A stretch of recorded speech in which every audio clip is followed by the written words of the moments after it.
Hello, Andre. The first thing I do before I trim tune the gliders, I go to the manufacturer's website and obtain the total line lengths for the A row, B row, C, D, and this is brakes here. So I copy these down onto my Excel spreadsheet, and then I input them into the spreadsheet. So this is the A row here, and I put them in, and this is the big ears, so I just call it the split A, and this is the B row, total line measurements, the C row, D row, and then brakes. And the next thing I do is I go to the manufacturer's manual, user manual. I'll look at the riser layout. So we got A, the split A for big ears, B, C, and then brakes. And then I look at the lengths of the risers. These are 500 millimeters for A, B, C, all 500 millimeters. So then I go back to the spreadsheet and I scroll down and input that information in on the risers. The length of the risers is 500, and then the mullions, the metal mullions, quick links, and those are usually about, I'm just guesstimating here because I haven't got the glider, it's being shipped to my house right now, but it could be about 26 is the average for ozone.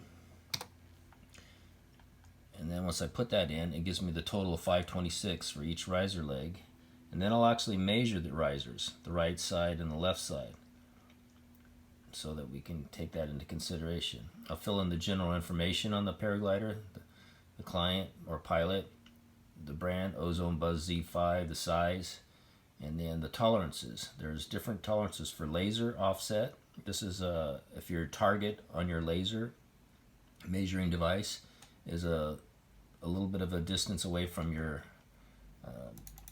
riser end where it's located, you have to account for that. So this is where it measures on your riser, but my target that the laser goes probably right here, and the distance between these two for my setup is 3 millimeters. So you have to account for that difference. And then that's the laser offset.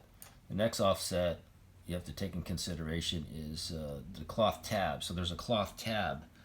The manufacturer's lengths are at the canopy right here, but when you measure it, you can only measure to the line knot to hold it securely. So you have to add this difference, and for ozone gliders, that difference from point A to point B here is 10 millimeters. So that's what I put in on my spreadsheet, is for the canopy lines offset is 10 millimeters. And the same thing goes for the brakes. On the brakes, there's going to be a different type of a cloth tab. It's going to look different than this. That's for the normal lines, A, B, and C rows. So you have to input that in. And on the ozone gliders, it happens to be the exact same cloth tab, but a lot of different manufacturers have longer cloth tabs.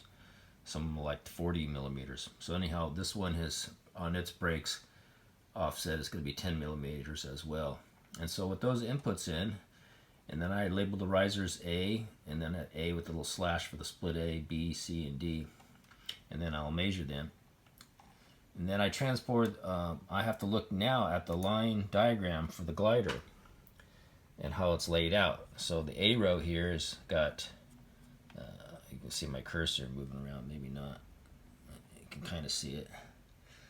It has, to the main line, it's got 4 lines of the canopy. So it's 4, 4, and 4 for the A row.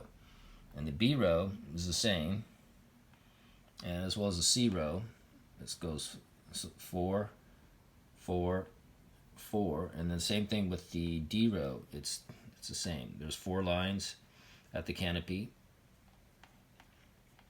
4 for the next, 4 for the next.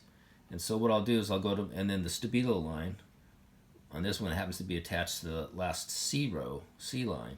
And so I have to remember this stabilo line is part of the C row on this specific glider. Every glider is different. And then this last line, there's 3 main lines on all of the each of the rows, A, B, and C. So 1 main line, 2 main lines, 3 main lines, and each of them have 4 lines at the canopy. So this last one, the 3rd line, is these big ears. So I have to take that in considerations when I'm doing my measurements. So on my glider, when I do my measurements, I have to do my malleting loop setup, my rigging, so that this is right. It's 4, 4, 4 for the right side and 4, 4, 4 for the left side. But the last one is the split A, which is the big ear. So here's a left side. It goes 4 lines to that first main line. A2 is 4 lines, and A3 is 4 lines. And this is the split A for big ears. Then the B row has 3 main lines. B1 is 4, B2 is 4, B3 is 4. And the same thing for the C row. The C1 is 4 lines at the canopy. C2 is 4 lines at the canopy. C3 is 4 lines at the canopy. But C4 is a stabilo line, and it has 5 lines attached to it at the canopy. And then the D rows kind of branch out from the C's, and they're identical on this glider. And you have to put those in 4, 4, 4. Now every glider is going to be different on this scenario. A lot of them will have the split A like this, but the stabilo line may be the outside B line, or maybe the outside C line. It varies on the gliders. And so that's how you have to configure your total line measurements too. So when you go back to measuring the lines, I have to break them up accordingly per riser. So even though, let me give you an example, and this stuff is really important here, even though the factory gives you the measurements of the A row all the way down from A1 through 14, just like the B row and the C row and D, when you look at the diagram, that's not how they're split out. So sure, it looks like all the A's are together here, but this last row is the split A, and it's on a different riser. These two, A1 main and A2 main, is on one riser, quick link, and this other here is a split A riser quick link, so you have to have them measured separately. And that's why when you look at the diagram, right here, or this is, I mean on my measurement table, that I split them up so that these are all measured together because they're on one riser leg, and this is the split A riser leg. They're all together, and so they don't look like this when I measure them because they're on different riser legs. You can't put them all together. And the same thing with the C. So these last two here, 13 and 14, C, A13, 14, and B13 and 14, as well as C14, these 5 lines here are actually a stabilo line. So you have to put them where they are in relationship to the riser. So the way to look at that is the riser. This last riser has 4 lines on it. It has C1, C2, C3, C4, and the stabilo is the C4. So you have to measure them off of this leg, as well as the split A. And what I mean by that can be difficult to explain, but you have to lay out your numbers right. So this, let me show you here. The A's, A1 and 2 are one riser quick link, so they're all together.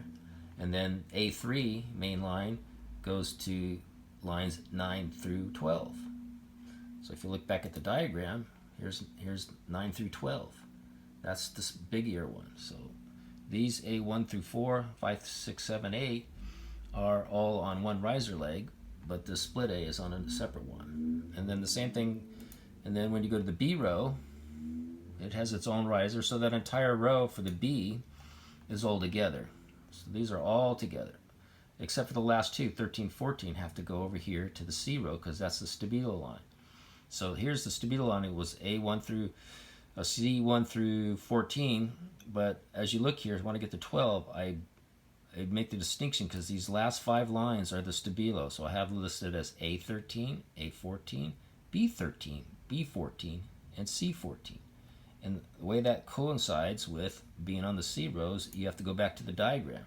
If you look at the diagram here, this main line, CRU4, is the stabilo line. And the stabilo line consists of A13, A14, B13, B14, and C14.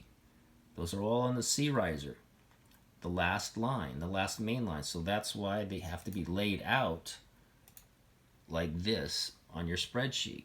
So when you measure them, they're all on the C riser. And when you get to that last part here, when you measure A1 through 12, you're going to be measuring them just like this diagram here. You'll measure this one, C1, C2, C3, C4, all of these lines. And then when you get to the end here at C12, you're going to measure the outside C line. It's going to be A13, 14, B13, B14, and C14.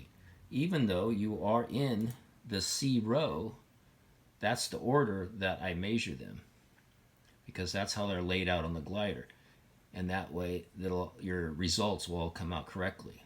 That's the hardest thing of trim tuning gliders, is the orientation of the lines. You got to match the line plan, the way it's laid out here in the line plan, in accordance with its risers, so that when you measure it, the numbers for the line lengths are on the appropriate riser leg.